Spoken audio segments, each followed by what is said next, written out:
8:31 vamos a conversar ahora con el presidente de CONFIEP, señor Martín Pérez.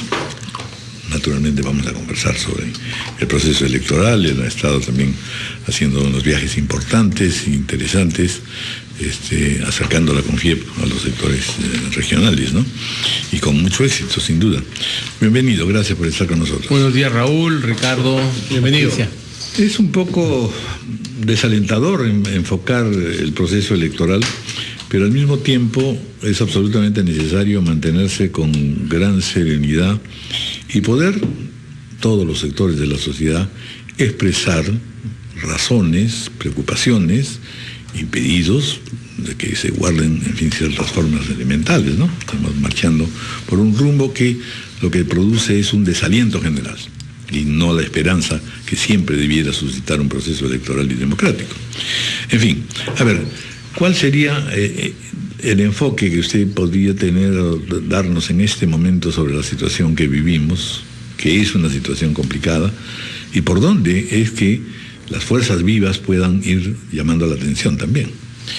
Gracias, Raúl. Yo, quisiera empezar saliéndome un ratito del tema, unos segundos, y quiero saludar la aprobación de la ley de responsabilidad autónoma de la persona jurídica por el Congreso, que es una ley que nos va a ayudar como país a unirnos a un esfuerzo global anticorrupción. Sí es cierto que nosotros como CONFIEP pensábamos que la responsabilidad autónoma debiera ser administrada a través de un fuero administrativo y fue aprobado en un fuero penal. Creemos que esas son las reglas de la democracia y en todo caso nos parece que es un avance. Respecto a tu pregunta, Raúl, creo que lo primero que tenemos que rechazar todos los peruanos es el nivel de violencia que estamos viendo. Y nos estamos volviendo quizás un poco tolerantes a esta violencia y deberíamos empezar invocando a los propios candidatos para que de alguna manera esto los haga reflexionar y ellos le llamen la atención a sus correligionarios o a quienes los apoyen. Creo que hay que pasar de la batalla de las piedras, la batalla de las botellas, la batalla de los insultos, a la batalla de las ideas, a la batalla de los argumentos. Es una campaña donde vemos poca propuesta, poco argumento, y creo que todos somos quizás un poco responsables porque estamos viendo lo que es más inmediato en términos periodísticos y en términos de escándalo, y no le estamos dando valor a los temas de verdad que los conocemos, pero que nadie, y todos sentimos, que son propuestas bien superficiales para temas profundos. Lo segundo es que tenemos que, pasado el proceso, repensar el marco jurídico de estas elecciones. No podemos estar a 20 y tantos días de las elecciones y no tener certidumbre de que si tal o cual candidato o candidatos van a seguir en la ley electoral. Porque hoy se resuelve el tema de Keiko, una de las observaciones a Keiko, mañana se puede presentar otra, pero cuando todavía no terminamos de salir de esa incertidumbre, tenemos otra, porque Pedro Pablo también tiene ahora una objeción respecto a haber entregado en una presentación algún tipo de regalo. Sin duda, y ahí yo quería hacer un comentario especial, porque creo que la carta, y lo dije el día viernes en Cajamarca, la carta del presidente Humala al Jurado Nacional de Elecciones es absolutamente inconveniente. Así es, si fuera el lugar. Yo creo que el presidente Humala recibió su mandato de un proceso, de unas elecciones democráticas, transparentes y legítimas. El presidente Humala es quien convoca, nos debe garantizar que las elecciones tengan las mismas características por las cuales él pasó y que el día 28 de julio nosotros tengamos un presidente elegido por la mayoría, que será además presidente de todos los peruanos, aunque no hayamos votado, y que será un presidente legítimamente elegido.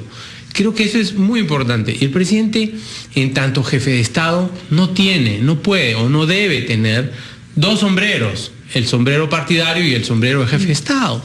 Entonces, yo creo que lo que debemos hacer es ser muy prudentes en estos últimas semanas y últimos meses, porque realmente el Perú ha avanzado muchísimo, hemos conseguido muchísimas cosas, hay mucho por hacer y hay cambios que introducir, pero sobre todo lo que no podemos hacer es permitir que algunas voces quieran deslegitimar un proceso que a todas luces tiene que darnos la tranquilidad que el 28 de julio tengamos un nuevo presidente y un presidente legítimo. Un hecho tan fortuito y desafortunado como lo que ha ocurrido con el aeropuerto del Cusco da pie para pensar varias cosas. Primero, reconociendo todos los trabajos importantes que ha hecho el Ministerio de Transportes, no puede ser que el gobierno esté ausente hasta 28 de julio. Pareciera que ya hubieran cerrado la puerta y se hubieran ido todos a su casa, ¿no? Porque nadie puede dar respuesta de por qué se queda cerrado el aeropuerto del Cusco más de 20 horas por culpa de un avión varado ahí. Y lo otro ese es el único aeropuerto no privatizado del Perú, el único que está completamente en manos de Corpac. Y hay propuestas válidas, interesantes desde algunos candidatos de fortalecer las empresas del Estado. ¿Qué lección nos deja esto que está ocurriendo en el Cusco en estos momentos, que es inaudito, por cierto? Bueno, sin duda yo tengo que solidarizarme con los cientos y más, sobre todo habiendo sido ministro de Turismo, con los cientos de turistas que se van a quedar, digamos, afectados. Y recordemos, el Cusco es un aeropuerto que tiene alrededor de 30 vuelos diarios y con conexiones enormes, ¿no? Quienes vienen al Cusco y vienen de lejos, deciden sus viajes un año antes. Así es. O sea, no es el japonés, el americano, el europeo que viene al Perú, ha decidido 6, 8 o 12 meses antes sus viajes y tiene conexiones importantísimas. Yo creo que una de las cosas que en varias oportunidades hemos dicho, y yo lo lamento por el ministro Gallardo, porque realmente el ministro Gallardo ha demostrado estar muy encima de su ministerio, y recuerdo que cuando se cayeron unos huaicos en Chosica, él personalmente pernoctó y logró abrir la carretera en pocos meses. Yo lamento que le esté sucediendo esto, pero sí creo que tenemos que poner mano dura con los responsables que han mostrado quizás cierto nivel de indiferencia. Y no solamente pasa ahí, Patricia, lo vemos en general. El tiempo de los ciudadanos no tiene valor a veces para los burócratas, para los funcionarios públicos. Es terrible porque de Corpac no hemos recibido una sola explicación. O sea, yo entiendo que es una empresa estatal, de acuerdo, pero tiene el doble de obligación de dar una respuesta. Aunque sea explicar, no lo podemos resolver, pero tienen que salir a decir algo. Sin duda, yo creo que no podemos justificar una demora de esa naturaleza, y estoy seguro que el ministro en las próximas horas tomará la decisión correcta, y estoy seguro que ya se están tomando, digamos, las medidas al respecto, ¿no? El propio presidente, señor Humala, ha dicho lo siguiente: en estos meses tienen mucho miedo a firmar, en estos meses de campaña no quieren firmar, dicen ¿quién vendrá? Ya está declarado derrotado, digamos, ¿no?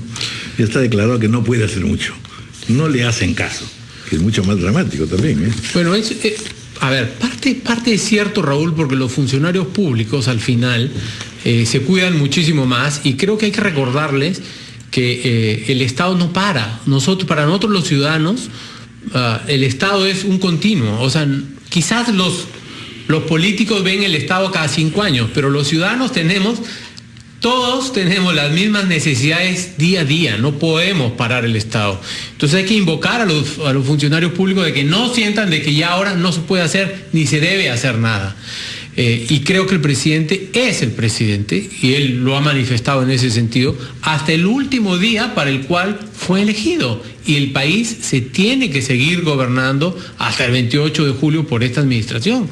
Yo creo que hay que hacer un esfuerzo y apoyar al presidente en lo que haya que apoyar para que él pueda seguir ejerciendo el liderazgo y que pueda hacer los cambios que se tienen que hacer, porque las necesidades de los ciudadanos están absolutamente insatisfechas aún, ¿no? Sí, y todos estamos, regresando al tema electoral, todos estamos de acuerdo en que este proceso en el que estamos involucrados, desarrollando los peruanos, un cuarto proceso democrático para renovar nuestras autoridades, debe continuar, pero ¿cuál es la posición de confianza si es que, por ejemplo, hoy el jurado toma la decisión de acuerdo a ley? No sabemos si a favor o en contra, pero si es que hoy deciden la exclusión de Keiko y mañana la de PPK, ¿qué pasaría?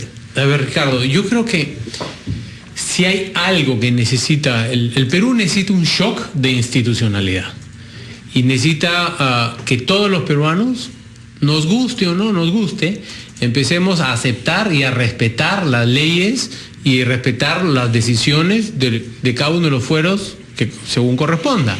Si el Jurado Nacional de Elecciones toma una decisión, nos guste o no, tenemos que aceptarla. Parte de la democracia y parte de la legitimidad del proceso es eso, es justamente eso.